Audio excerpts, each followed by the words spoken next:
James chapter 1.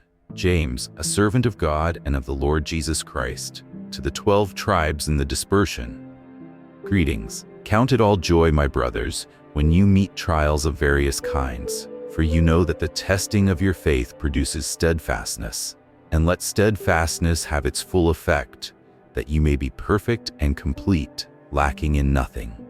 If any of you lacks wisdom, let him ask God, who gives generously to all without reproach, and it will be given him. But let him ask in faith, with no doubting, for the one who doubts is like a wave of the sea that is driven and tossed by the wind. For that person must not suppose that he will receive anything from the Lord.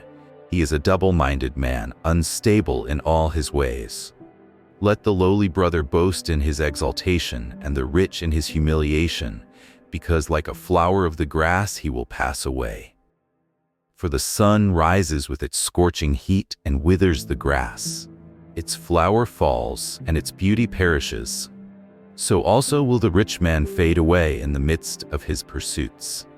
Blessed is the man who remains steadfast under trial, for when he has stood the test, he will receive the crown of life, which God has promised to those who love him.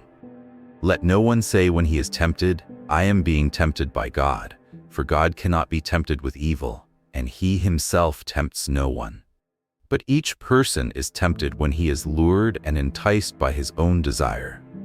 Then desire, when it has conceived, gives birth to sin, and sin, when it is fully grown, brings forth death.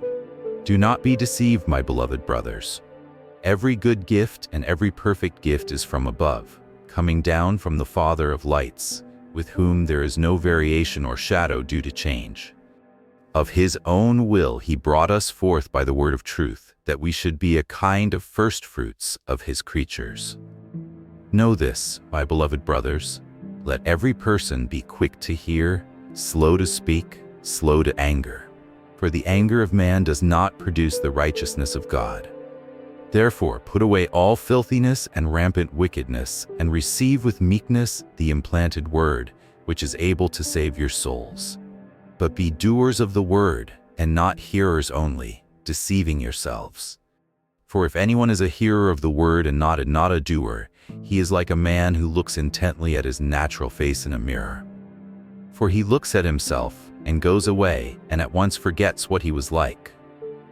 But the one who looks into the perfect law, the law of liberty, and perseveres, being no hearer who forgets but a doer who acts, he will be blessed in his doing. If anyone thinks he is religious and does not bridle his tongue but deceives his heart, this person's religion is worthless. Religion that is pure and undefiled before God the Father is this: to visit orphans and widows in their affliction, and to keep oneself unstained from the world.